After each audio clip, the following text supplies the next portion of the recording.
Hey guys, I'm super thrilled to be here with Shane Fazen from Fight Tips. It's an awesome YouTube channel. You should totally check it out in the Fight Tips laboratory here. Yes, yeah. Thank you for having us. Of course, thanks for coming, Seth. So, man, you've got a lifetime striking experience, Taekwondo, Thai boxing, but you've also done some MMA smokers. You've also very familiar with the MMA world. yeah.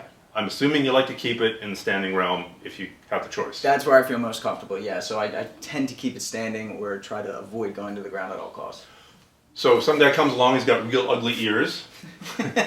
Right, dead giveaway. A face like an oil painting, and you're pretty sure he wants to clinch with you or shoot on you. What's going through your head, and what are you gonna do to keep the fight standing in your realm? So first things first, I'm thinking distance, right? I don't want to close off that gap. I don't want you to get your hands around my waist or underhooks or attack my legs. So I'm going to try to imagine that we are magnets with the same force, and we got the polar opposite. We're pushing each other away, right? Constantly repelling. So if you take a step in, then I have to take a step back. I need to make sure that you're at the end of my punches and kicks, or even outside of that range. If you can touch me with a jab, then you can shoot in and get that takedown on.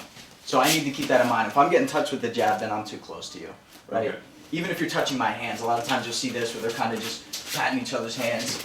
Right, exactly. So I need to either be ready to step back or cut an angle off to the side, or I need to give you a reason not to step in. And feints are the easiest ways to do that. So first off, I need you to respect my feint. If I'm just doing this all the time, you're probably not going to react to it. But if I pop you with a jab first, shoot your head back and your nose is staying in now that I start to do this, you're going to start to react to that a little bit more.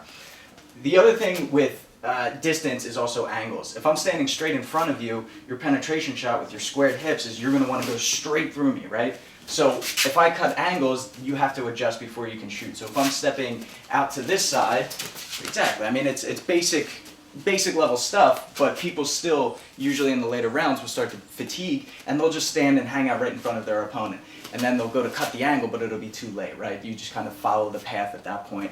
And if you have a good shot, I'm in danger. So when you say cut the angle, do you mean move sideways, forwards at an angle, or backwards at an angle? It could be any. I mean, you're kind of delaying the inevitable if you're going backwards and you just have a really good shot, you're running into me, or if my back goes against the cage, we're going to get hips on hips and I'm going to be in a bad spot at that position. So I like going either straight left, straight right. And this is one of those things too where you kind of have to override your mind.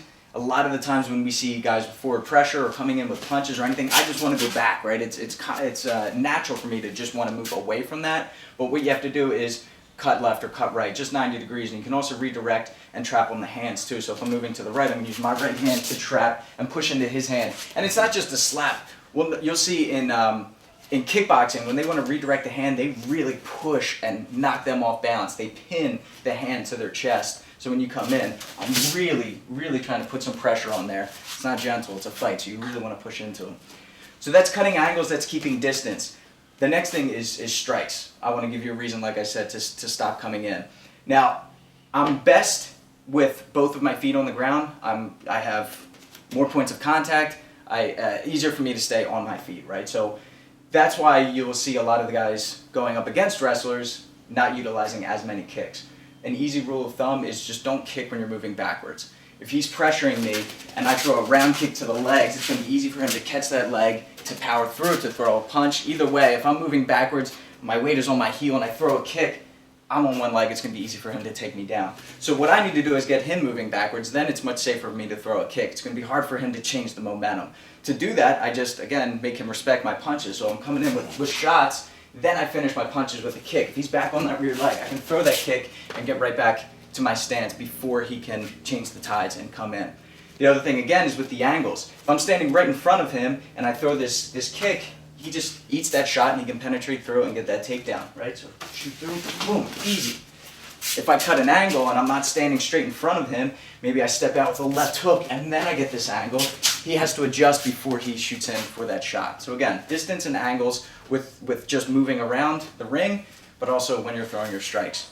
The last thing now is I want to use my arms as a frame. So we know the sprawl, of course, Stefan teaches you that. You guys know how to deal with if they do take the shot in on you. But one of the things I like doing is using my hands as a frame. So if he does get that shot, I kind of misjudge. I'm going to use this lead hand to keep the distance, and I want to keep it on an outside 90, meaning my arm is outside the 90-degree bend. So if this is 90, this is inside, I need to be outside. That's just when my arm is going to be the most structurally sound.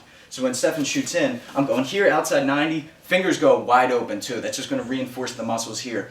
And again, we're keeping distance, but we need to create an angle. So I'm going to pivot out to the side. If I have the opening for the uppercut or come over top with the overhand right, Floyd Mayweather, even though it's boxing, was great at using that, the framing and keeping distance, controlling, manipulating, and then landing his shots. So that's another one that we see often used by Conor McGregor. A great striker, has fought Chad Mendes, has fought high-level wrestlers, and he uses that a lot from the southpaw stance. He'll either, you could say in either spot. So he'll either use that left hand to go, okay, you're coming on the inside, you're going to run into my left hand, or he'll use that to then frame. If they do get on the inside, or maybe skip the shot from here, he's got this uppercut, you can redirect, again, create an angle. So use the frame, understand your distance, how far you are away from your opponent, and cut the angles if need be. Awesome. Well, thanks so much, Shane. Of course. Appreciate you taking the time Thank you and for coming by. sharing your best secrets against beating a grappler. Just don't use them against me, all right?